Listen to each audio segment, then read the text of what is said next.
vamos en unos minutos a esperar nuestra siguiente entrevista que tenemos pendiente, y por lo pronto déjeme ir avanzando en comentarle que se va a realizar este jueves un encuentro relacionado con lo sucedido es este encuentro nacional en solidaridad con Totalco. Es el movimiento en defensa del agua de la cuenca Libres Oriental.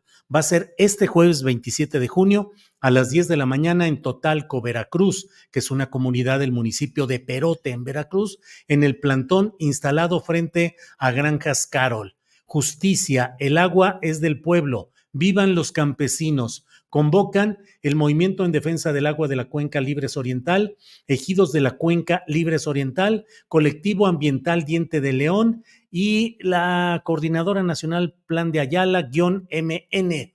Así es que hay este encuentro nacional en solidaridad con Totalco y el Movimiento en Defensa del Agua de la Cuenca Libres Oriental. Ayer platicamos en la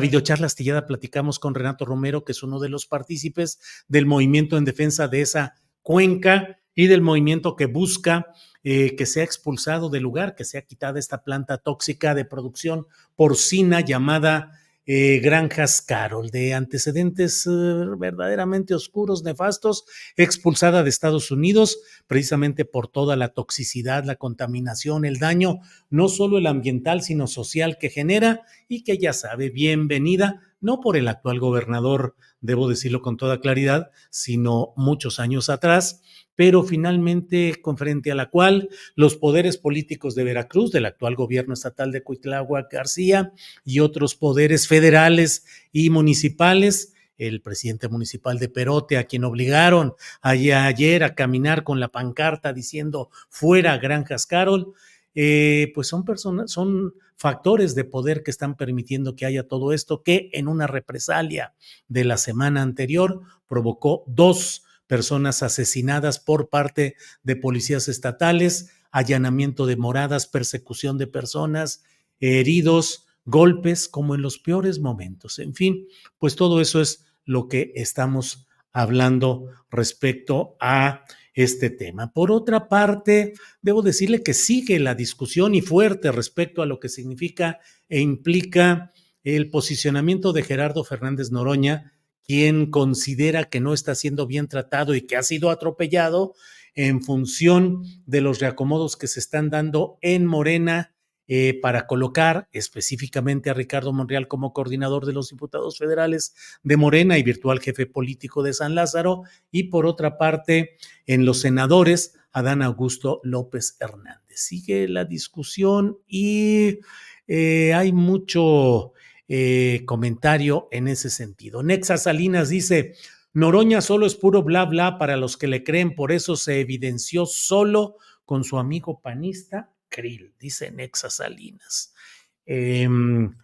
Jaime Jorge Martínez Solís dice: Noroña está vivo políticamente por Morena. Si no estuviera en coalición con Morena, no tendría la proyección que actualmente tiene. Se vería hasta como un demagogo. Cuanto más ataquen a Noroña, más lo enaltecen, dice Esteban Gutiérrez. Póngame como quiera, Canizales MX. Bueno, no sé ahí quién sabe qué rollo sea este. Déjenme brincarlo por aquí. Alicia Ravelo dice: Julio, en la mañanera no han comentado este tema de la problemática que está generando Granjas Carol. Alexa Basurto: excelente la videocharla astillada de ayer, Julio, totalmente de acuerdo. Eric González dice: Noroña es muy bueno para debatir, pero ¿y para qué más? Yo lo propongo para las mañaneras. Órale. Noroña ha defendido, dice Viridiana Jaramillo, ha defendido a México mucho más que algunos morenistas. Martín Lagunes Ramírez dice: me sigo preguntando, ese problema no es de Veracruz, es del estado de Puebla, donde está el gobierno poblano, pregunta Martín Lagunes Ramírez. Esta parte específicamente de Totalco es una comunidad del municipio de Perote que colinda con Puebla. Sin embargo, las Granjas Carol están establecidas específicamente en el municipio veracruzano de Perote. Allí es donde se ha dado este movimiento, que es el movimiento de la Cuenca Libres Oriental, que tiene una parte de Veracruz y una parte de Puebla.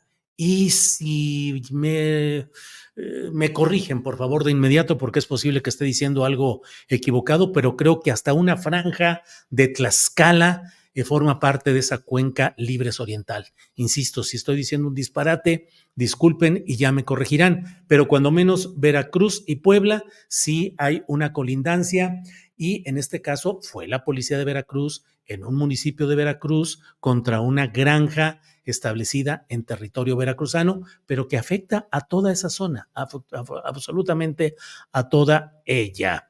Quedamos menos es que Arlequín, bueno, quién sabe qué. Julio, los moderadores solo bloquean a los que no apoyamos la 4T sin razón alguna. No, pues apoye la 4T con razón alguna, o porque si nomás la apoya sin razón alguna, creo que no es lo correcto, pero bueno, ya seguiremos viendo. Necia Salinas, dice Javier Sánchez, quién sabe qué será esto. Creo que durante la campaña la simbiosis Noroña Morena funcionó, dice Amauri. Emma Ballesteros dice, me preocupa más Sergio Mayer y Monreal, el primero un plurinominal poco querido y el otro un traidor. Bueno, estos son algunos de los temas que tenemos en esta ocasión.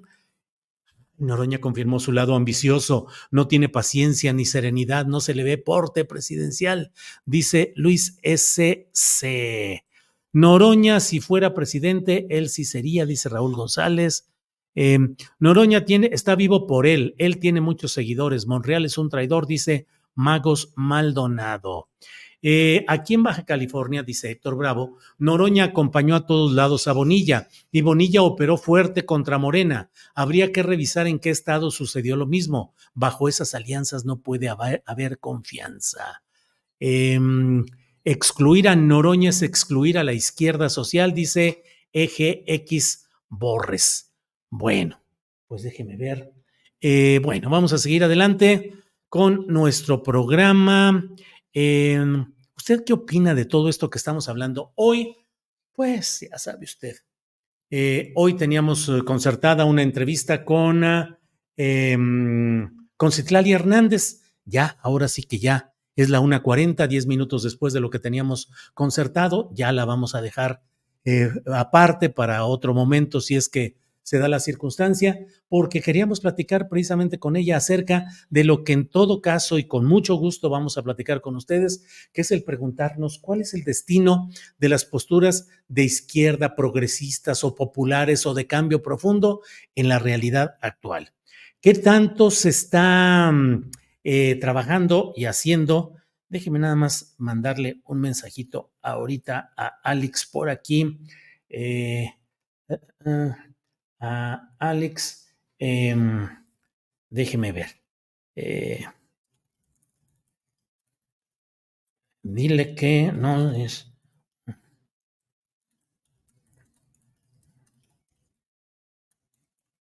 Ya, bueno, tenemos esta otra parte. Mire, Alejandro Meléndez nos envía este mensaje. En la conferencia de la comunidad otomí en el Instituto Nacional de Pueblos Indígenas, denuncian que no han servido las mesas de diálogo con el gobierno de la Ciudad de México y tenemos este video que nos envía Alejandro Meléndez. Adelante, por favor. 12 de octubre, 532 años de resistencia y rebeldía. Por el respeto a la autonomía, la dignidad, la resistencia y la rebeldía de nuestros pueblos, tomamos el INPI. Hoy Casa de los Pueblos y Comunidades Indígenas, Samir Flores Soberanes. Alertamos que las mesas de diálogo entre el gobierno de la Ciudad de México, la comunidad indígena otomí y la organización social UPRES Benito Juárez se estancaron sin previamente haber alcanzado algún acuerdo. No miramos indicios de poder avanzar en la solución de lo que ellos llaman el conflicto, por lo que alertamos se pudiera estar fragando una posible salida violenta, es decir, un desalojo a la Casa de los Pueblos. Señoras y señores de los medios de comunicación, sean ustedes bienvenidos y bienvenidas. Después de más de 25 años de exigir el derecho a una vivienda digna y decorosa, como lo establece el artículo 4 constitucional, y después de 3 años y 8 meses que la comunidad indígena otomí tomó el Instituto Nacional de los Pueblos Indígenas, INPI, hoy Casa de los Pueblos y Comunidades Indígenas, Samir Flores Soberanes.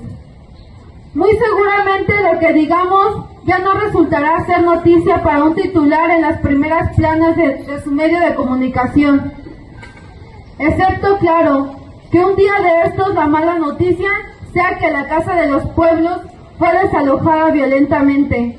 Y todo porque un pequeño grupo de indígenas, en medio de su deslumbre transformación, decidió no solo quedarse callada, sino desafiar el sistema capitalista y patriarcal para exigir se cumplan sus derechos sociales tal y como lo establece la Constitución Política de 1917. Señor Andrés Manuel López Obrador y señor Martí Batres Guadarrama, ¿por qué no cumplen con este precepto constitucional? ¿Qué les ha impedido resolver la demanda de vivienda digna de esta comunidad otomí? ¿Por qué nos ignoran? ¿Por qué nos desprecian? ¿Por qué nos discriminan? ¿Por qué nos criminalizan? ¿Por qué no hay congruencia en sus discursos y los hechos? Bueno, pues esa es la información que nos envía Alejandro Meléndez, nuestro compañero de Periodistas Unidos. Alejandro Meléndez, quien nos envía esta información. Gracias. Bueno, le decía yo que, bueno, hay mucha información interesante. Miren, entre otras cosas, Carlos Salinas de Gortari reaparece en exclusiva fiesta de empresario en España, dice El Universal. Dice que a la fiesta del coleccionista Juan Antonio Pérez Simón también acudió Quirino Ordaz Coppel, el embajador de México en España. Usted lo recuerda, el priista que fue gobernador de Sinaloa y que en premio por su manera de permitir que las cosas caminaran bien para Morena en esa entidad, fue enviado como embajador de México en España. Y por otra parte, también estuvo ahí el expresidente José María Aznar. Tranquilos, contentos y en la fiesta, tanto Carlos Salinas de Gortari como Felipe Calderón, como Enrique Peña Nieto, los ex ocupantes de la silla presidencial mexicana, que se la pasan cachetona en los mejores lugares, como luego dicen, en los mejores eventos, los ex ocupantes de la silla presidencial mexicana en España, que se ha ido convirtiendo en un lugar donde muchos personajes de la política, la actividad pública, están yéndose para allá. Así es que, bueno. Por otra parte, déjeme irle diciendo de otros temas que están incluso mencionados en esta parte, en el propio portal del Universal, donde nos dicen que agentes de la Fiscalía General de la República detuvieron en Tlaxcala a 2 hombres que transportaban 6,000 pasaportes robados de la Secretaría de Relaciones Exteriores. 6,000 pasaportes. Órale. ¿Se avisó previamente? No lo sé, pregunto de verdad. La Secretaría de Relaciones Exteriores en su momento avisó de que había sufrido esa merma, esa pérdida, que estaban extraviados o cómo fue esto, porque realmente 6,000 pasaportes y lo que implica en muchos términos el que haya ese montón de pasaportes. Por cierto, veo aquí en el propio portal del Universal una nota que dice María Teresa Ili Díaz va por agenda de mujeres con Claudia Sheinbaum. Tenemos muchas ganas de sumarnos a su proyecto, dijo la diputada electa de Morena. María Teresa Ili es hija de Francisco Ili Ortiz, el dueño del diario El Universal, un personaje siempre polémico y siempre muy señalado por sus relaciones de cercanía con los poderes tradicionales, el priista, el panista, no así con el poder de la 4T en la etapa de Andrés Manuel López Obrador, pero pues diputada federal electa, diputada electa por Morena y va por agenda de mujeres, dice aquí esta nota. Y eso es parte de lo que le quiero comentar. El poder político se construye, no es algo ni que se dé por iluminación divina, ni por decreto, ni por una contaminación u ósmosis. El poder político se va construyendo con una realidad. Desde luego, ya sabemos que hay ciencias exactas, ciencias de la salud, ciencias sociales y entre ellas la política, que no es una ciencia exacta, Por tanto, no queda más que la especulación, el análisis, que puede ir conformándose conforme avanza el tiempo. Me dicen aquí que sí avisaron de los pasaportes, dice Adriana Osorno Hoyos. Perfecto, Adriana, así hasta ahí me quedo. No lo sabía, no lo había visto, pero bueno que haya eso. El Ili ahora ya muy aplaudidor de la 4T. No, este es Gili, este es Eduardo Ruiz Gili, Viridiana Jaramillo. El otro es Francisco Ili Sinache.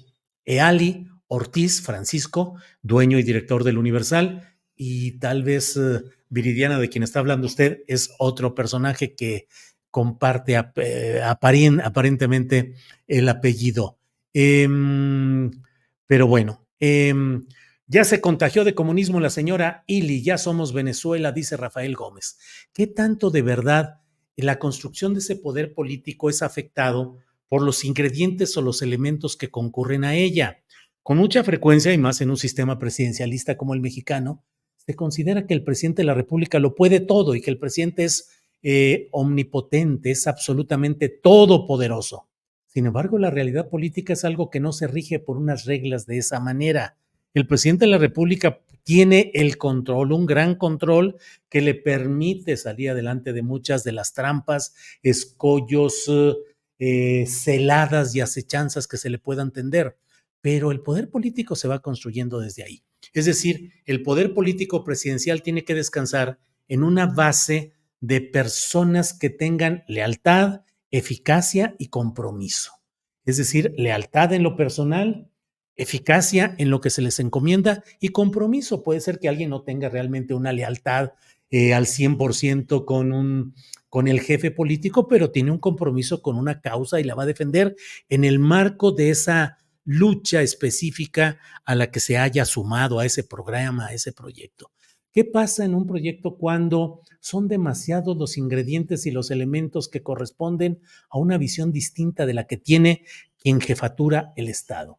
Desde luego, un presidente o presidenta de la República puede tener, como insisto en recordarlo, muchos elementos para poder conducir y para poder manejar las cosas. Pero a mí me preocupa, lo veo con esta señorita Ili Díaz, que desde luego los hijos y los padres no tienen la culpa ni uno ni otro de lo que piensen y pueden ir por carreras totalmente distintas y a mí me parece absolutamente respetable.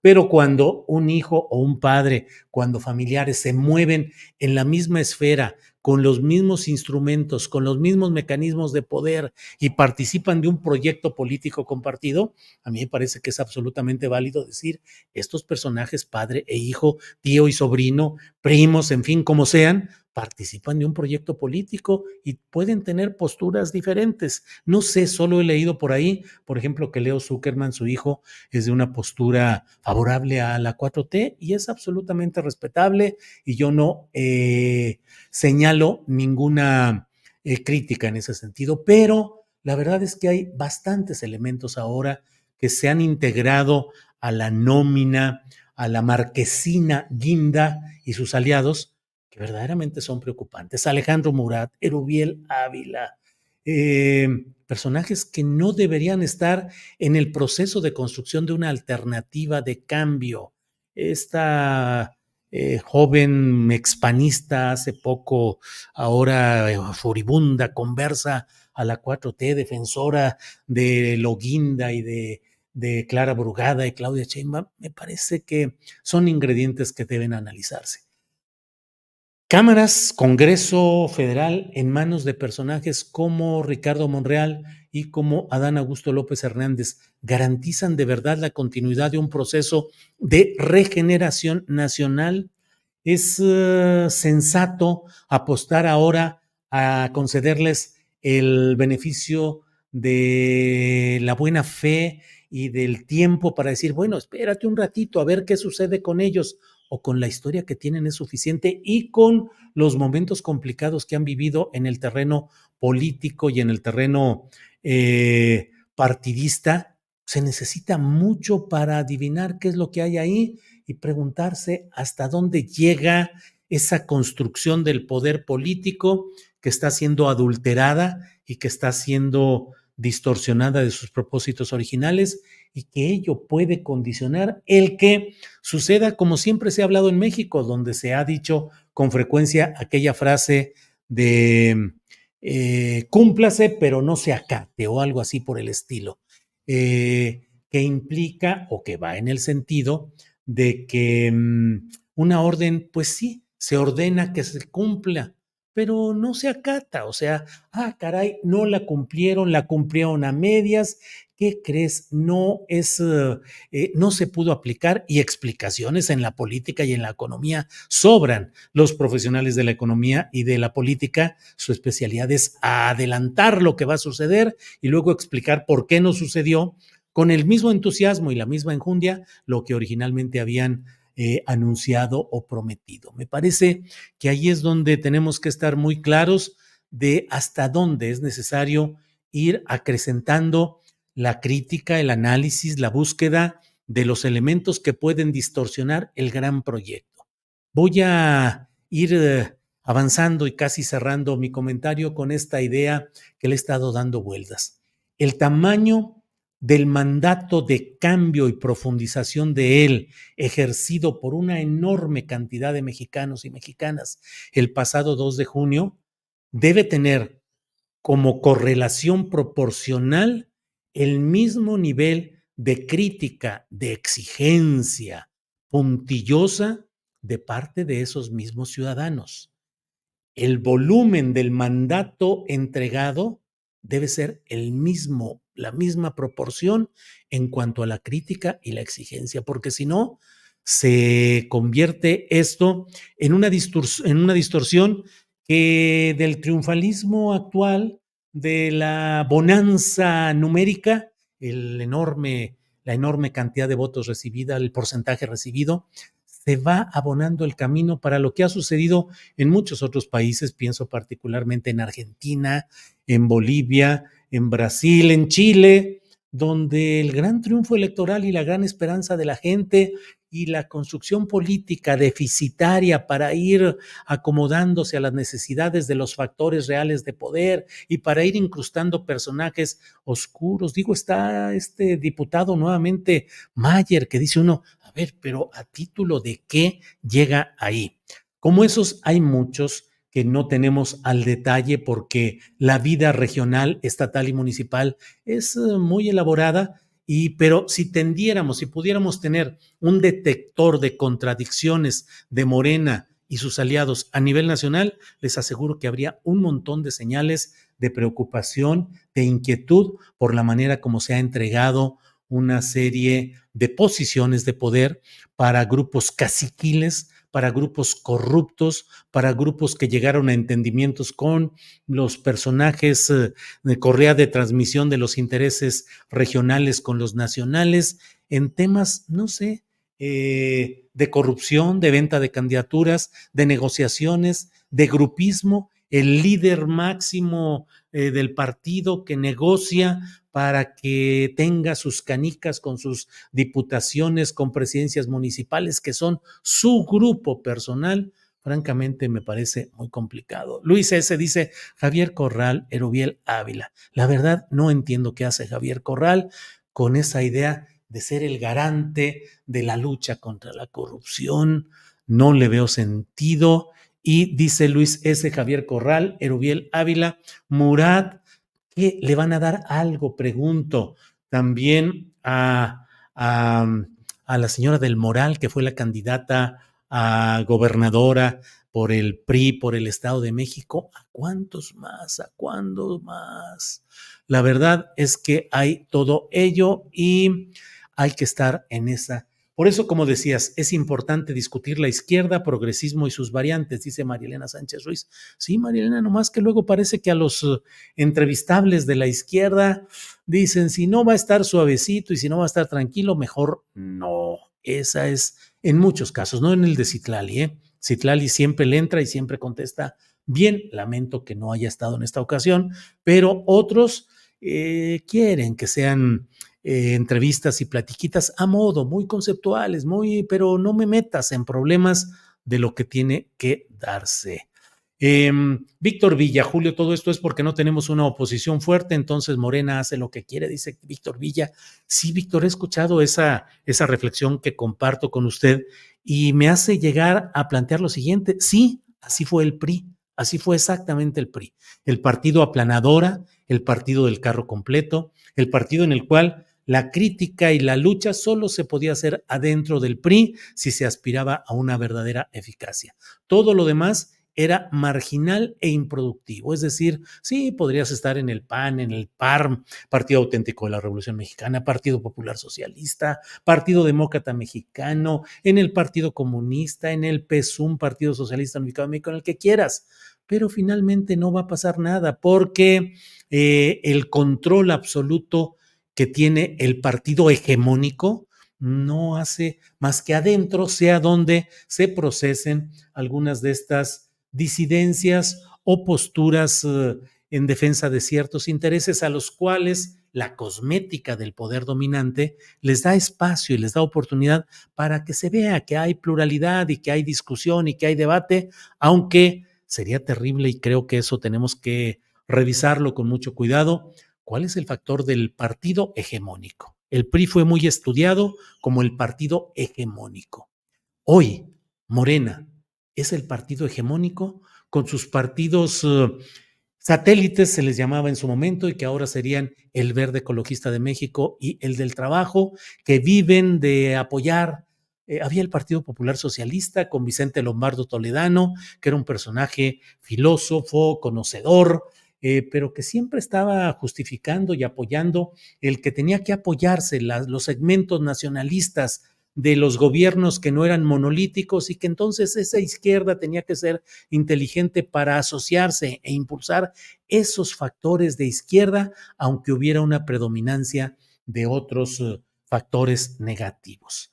Entonces, pues bueno, vamos a ver todo esto. Max Hans dice, hay que pedir a Morena que se le quite el cargo a Mayer y se le den a su suplente. Se burló en un en vivo junto con otros de Morena y del pueblo. Aunque le quieran quitar el cargo, ya no se lo pueden quitar, él está electo por 3 años y pase lo que pase, digo, claro, a menos que suceda un delito gravísimo por el cual pudiera iniciarse un juicio para quitarle el juicio de procedencia, para quitarle el fuero y todo ello, pues la verdad es que él va a estar 3 años y los que son senadores ya llegaron y van a estar 6 años y se acabó.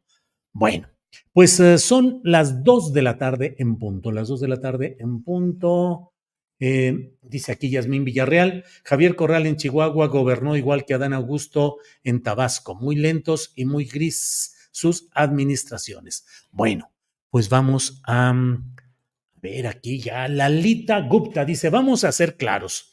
A Julio nadie le va a convencer. Así reencarnar a Luther King o la Madre Teresa les pondría peros, jajaja. Ja, ja. Yo también soy muy exigente. Oiga, Lalita Gupta, yo prefiero a Malcolm X por sobre Luther King. A Luther King, Día Nacional en Estados Unidos. Yo prefiero a Malcolm X y prefiero la música de Tupac. La flor en el asfalto. Y de la Madre Teresa, uy, cuántas historias salieron después. Así es que sigamos, Lalita Gupta, sigamos usted y yo, claros en que nadie nos va a convencer y que vamos a seguir siendo muy exigentes. Bien, Lalita, seguimos adelante. Bueno,